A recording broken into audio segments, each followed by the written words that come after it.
Hi, it's Mark from Mark of the Cyberbeast, Cybertruck in the Keys here in Islamorada, Upper Matacumbi, and we are at, angle it up, Dolphin Life. This is the hospital. In fact, I'm going to walk around one of their main rescue boat. It's a pontoon boat fitted with a hoist because these guys are heavy. They're several hundred pounds each. And as you can see, they need contributions to fill their tank to help rehab sick dolphins. So we're gonna have the link below to make sure you guys can give all you can to this nonprofit. But this is their vessel, and we're gonna go ahead and see where they go ahead and care for these sick dolphins and back, and also show you the inside of the museum. So here we go. Okay, I'm here with Art. And Art, tell us your role here at Dolphin Life. Sorry.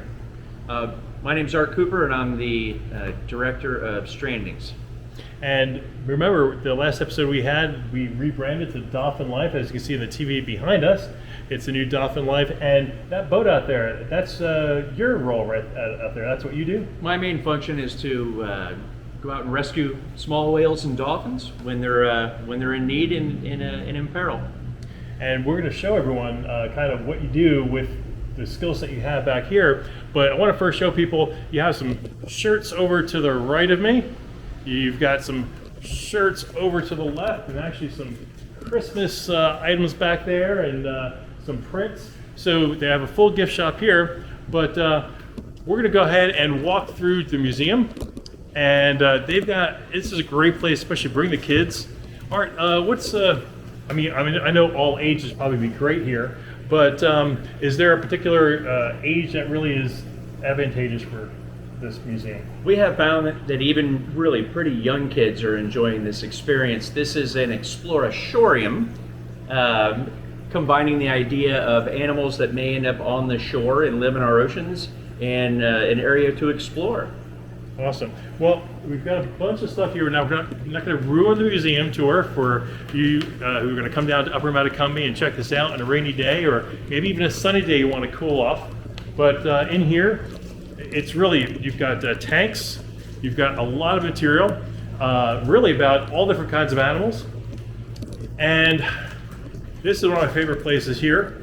In fact, I'm going to spin around here and kind of let you drive over here. So you've got the TV here. This is your area where you talk about and educate people on the health, right? This area is all about the 6 non-releasable dolphins that are in our permanent care, and this is about how they voluntarily participate in their medical care. And every drawer has something interesting in it regarding their medical care. This one is endoscopy. This is a dolphin nebulizer. In this drawer is all about phlebotomy and blood work, and how they voluntarily participate in their welfare and veterinary care. So now, is it a HMO or PPO these dolphins pay for? No one pays. So I wish.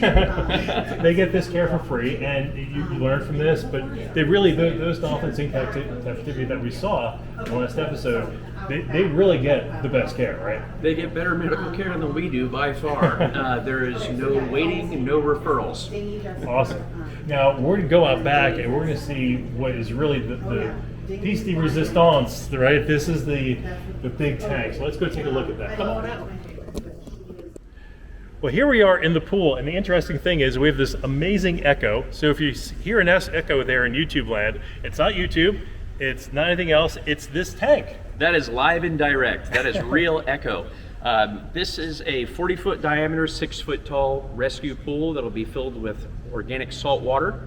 And our goal is to be able to respond to stranded dolphins, bring them back here if they're in need of rehabilitation, and then release them where they're found, because that improves their chances for finding their pod mates. And how many dolphins could you have here? I think I could probably hold 6 here comfortably. Maybe 8 for short term in an emergency if they needed to be stabilized while other pools were located. 4 would probably be ideal. And when is this going to be complete? 10 days ago. So what Mark knows is we are fiberglassing this pool together because it was too big to transport down the road in one piece. It came in 16 pieces, and resin will not adhere to fiberglass if it is wet. it has rained mildly, but every day for 29 days since we started fiberglassing this pool together. So we're almost done. Should be done in about a week. And that's why I haven't washed my Cybertruck this past month. That's right. Just to get an idea, let's walk around this, how big this pool is. I mean, we're not going to act like dolphins and kind of go up and down, but this is a very sizable pool, very deep. It's several feet deep, and looks like they could enjoy themselves until they're feeling better and back out in the ocean. In fact, you said there's a platform. We can actually get a better look from above, right? Sure, come on up, I'll show you. All right.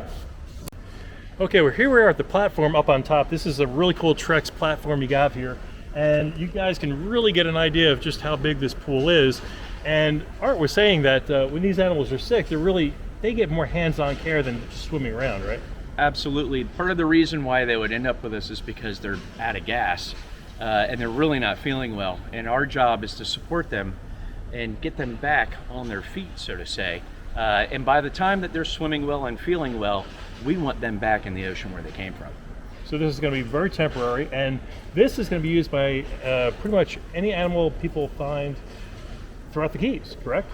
Our area of coverage is from Elliott Key to the Marquesas to Cape Coral. So we personally cover about 10,000 square miles of area. But we have this pool open to anyone in Florida or anybody in the Southeast United States who needs a rehab facility for a small whale or dolphin. That is just awesome. So really, when people call up and say, oh, we found a sick dolphin, and it's not a tire, it's actually a dolphin, you get your boat, you go rescue them, or someone else does. And how's that transport here? I know it's not really a typical ambulance. What kind of ambulance do you use for these animals? And it's a marine mammal rescue truck. It's got dual ACs, it's capable of having a lot of water inside, and it's fully padded on the floor. Awesome. Well, I'm kind of curious about some things. I know some of these other people are, because we're Cybertruck people, right? We're electric people. We want to see the hydraulics, how this actually operates with all the, this isn't your typical pool. So we want to see what runs it. So let's go take a look. Come on. Okay, so Art, I see these two big units. This looks like it's really just like pool equipment, but I guess it's designed for something of that size tank, huh? It is somewhat specialized. It's a redundant system with 2 pumps, 2 filters, 2 charcoal filters, and 2 large UV sterilizers. Our goal is not to need to use any ozone or chlorine with the live animals. We're going to sterilize everything with UV. Which is a great thing, because I know we have UV in our house that cleans our water, and it's going to clean the dolphin water, which is awesome to hear. But the charcoal, that's a great way to really filter out things, because you really don't want to add, right, the chlorine and the salt manually that people are used to with their pools. Correct, and we drilled a saltwater well so that we didn't have to fill the pool with tap water, add thiosulfate, titrate out the chlorine, vacuum that out, and then have to add man-made salts, because that would have been $2.78 a gallon, and this is a 56,000 gallon pool. Let's do some quick math. 1 carry the 6, 5, 4. That's a lot of money. That's a lot of money, yeah, and the well was $12,000, and it's a one-time fee. Ooh. And I didn't need a massive pump to bring the water up out of it, because even though the well is 130 feet deep, with the artesian pressure, it pushes up to about 8 feet from the surface. I have a 1.5 horsepower Hayward pump from Home Depot. That is a pull pipe with a check valve, and okay, that's it. This is pretty much a straight line Occam's razor stuff. And your landlord's a great guy, so he lets you drill down in there, which not all landlords are probably let you do. He has let us highly modify with permits this property, which has been very generous of him. Yes. Now, and just a reminder, because you may be more laid back than I am, but I'm one that's got to push people out there to donate money, because you are a nonprofit. Hint, hint. We'll have the link down below. I expect you guys to give, but you guys get some money from the state, I hope, and federal money to help with this. There's very little state or federal money for this. This is almost completely driven by people who come to have experiences with our 6 resident dolphins that are non-releasable, and donations. So really, we need to get people to watch that other video, see how amazing time that John and Gabby had swimming with the dolphins, do the same thing, or you now have a new full day experience, right? We have a half day and a full day experience that's private, that people are really excited about and really enjoying. Awesome. So, you know, if you've got some kids or maybe even you're an adult, I'm sure you've got some seniors too who are just curious about it, right? We've got a lot of people who said that they had always wanted to do this as a career, but thought it was out of reach, like being an astronaut kind of thing. And now they're able to come and experience it and decide if maybe they want to add long-term or seasonal volunteerism into part of their experiences. Awesome. Well, I really appreciate your time, Art. And I said to everyone out there, this museum, you know, you got to come and check this place out. You're going to have to, you know, see what they do here, as well as go for a swim up in the Key Largo location that we went to a couple weeks back. But before we sign off, because I'm going to ask one more time people to click on the link and donate below, we're going to have them go out there right below here, right here in YouTube land, and click on like. We're going to have them click on subscribe. We're going to have them ask questions and comments below, and let them know that tomorrow we're going to be back with new content, so don't go away. Thank you so much for your assistance. Appreciate it. Support. Okay. See you, folks.